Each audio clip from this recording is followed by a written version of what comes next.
নমস্কাৰ মই অনিৰ্বাণ আপোনালোকে চাই আছে দি ক্ৰছ কাৰেণ্ট নিৰ্দয় নিষ্ঠুৰ আছিল মোগল সম্ৰাট বাবৰ আকবৰ ঔৰংজেব এই সকল মোগল সম্ৰাটে হত্যা কৰিছিল নিৰীহ লোকক ধ্বংস কৰিছিল মঠ মন্দিৰ গুৰুদ্বাৰ ইত্যাদি আৰু এই দাবী কৰিছে এনচিআৰটিৰ অষ্টম শ্ৰেণীৰ ইতিহাসৰ পাঠ্যপুথিত মোগলক লৈ কৰা হৈছে এই দাবী কিন্তু কিমান সত্য এই দাবী হসাকয়ে নিৰ্দয় নিষ্ঠুৰ আছিল নেকি আকবৰ ঔৰংজেব মোগলক লৈ এনচিআৰটিৰ দাবীৰ পৰ্যালোচনাৰে আজিৰ ক্ৰছ কাৰেণ্টৰ ফেক্ট চেক উল্লেখযোগ্য যে ইয়াৰ পূৰ্বেও এনচিআৰটিৰ পাঠ্যক্ৰমত মোগলৰ বৰ্ণনাক লৈ সৃষ্টি হৈছিল বিতৰ্কৰ দ্বাদশ শ্ৰেণীৰ পাঠ্যক্ৰমতো এনচিআৰটিয়ে মোগল শাসনক বিকৃত ৰূপত দাঙি ধৰাৰ অভিযোগ উত্থাপন কৰিছিল বিভিন্নজনে শেহতীয়াকৈ অষ্টম শ্ৰেণীৰ পাঠ্যক্ৰমক লৈ আকৌ সৃষ্টি হৈছে বিতৰ্কৰ এনচিআৰটিয়ে অষ্টম শ্ৰেণীৰ পাঠ্যপুথিত নিৰ্দয় নিষ্ঠুৰ আখ্যা দিছে আকবৰ ঔৰংজেবক আৰু লগতে এনচিআৰটিৰ পাঠ্যক্ৰমত মোগল সম্ৰাট বাবৰকো দিয়া হৈছে নিৰ্দয় আখ্যা বাবৰৰ শাসনকালত বহু নিৰীহ লোকক হত্যা কৰা বুলি উল্লেখ কৰা হৈছে এনচিআৰটিৰ পাঠ্যক্ৰমত ঔৰংজেবৰ দিনত মঠ মন্দিৰ গুৰুদ্বাৰ আদি ধ্বংস কৰা বুলি দাবী কৰা হৈছে এনচিআৰটিৰ পাঠ্যপুথিত অৱশ্যে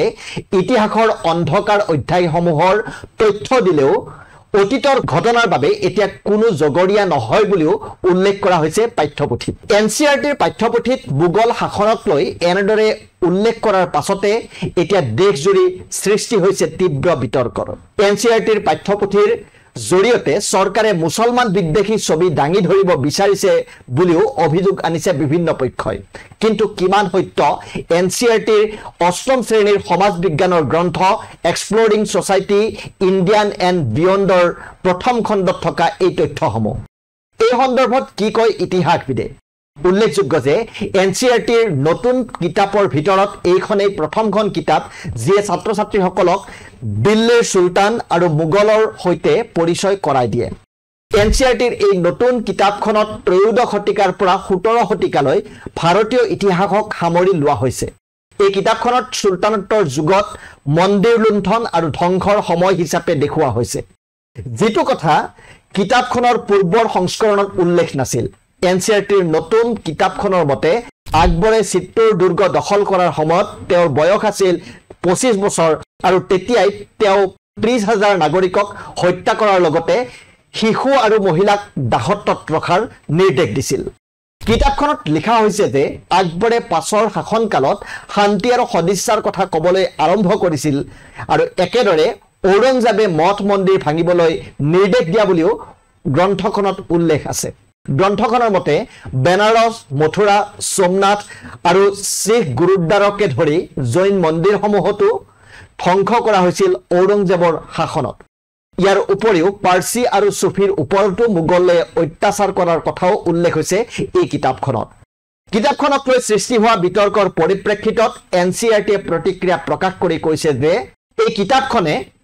ত্ৰয়োদশ শতিকাৰ পৰা 19 শতিকাৰ মাজভাগলৈকে ভাৰতীয় ইতিহাসৰ সময়ছোৱা সামৰি লৈছে এই কিতাপখনত পুনৰাবৃত্তিৰ পৰিৱৰ্তে সমালোচনাত্মক চিন্তাধাৰা আগবঢ়োৱা বুলি উল্লেখ কৰিছে এনচিআৰটি শেহতীয়া পাঠ্যক্ৰমৰ সন্দৰ্ভত ইতিহাসবিদ সৈয়দ ইৰফান হাবিবে কৈছে যে ইতিহাস সত্যৰ ভিত্তিত লিখা হয় যেতিয়া আপুনি আপোনাৰ কল্পনাৰ ভিত্তিত ইতিহাস লিখিবলৈ চেষ্টা কৰে তেতিয়া ই ইতিহাস নহয় আগতে যি শিকোৱা হৈছিল তাৰ লগত আপোনাৰ মতানৈক্য হ'ব পাৰে কিন্তু সেয়া তথ্যৰ ওপৰত ভিত্তি কৰি কৰা হৈছিল তথ্যৰ ব্যাখ্যাৰ সৈতে আপোনাৰ মতানৈক্য হ'ব পাৰে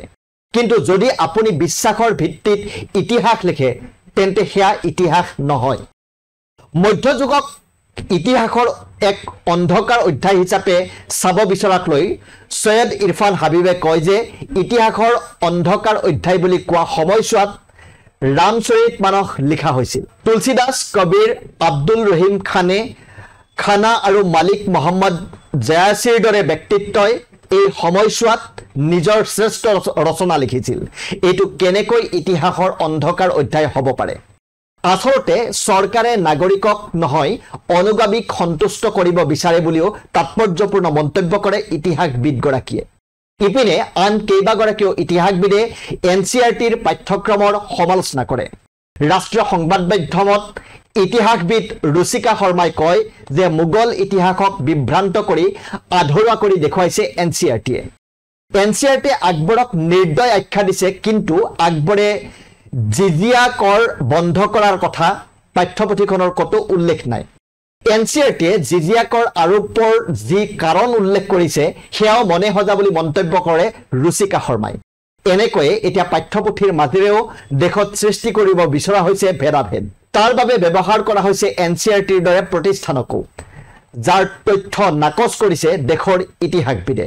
ধন্যবাদ।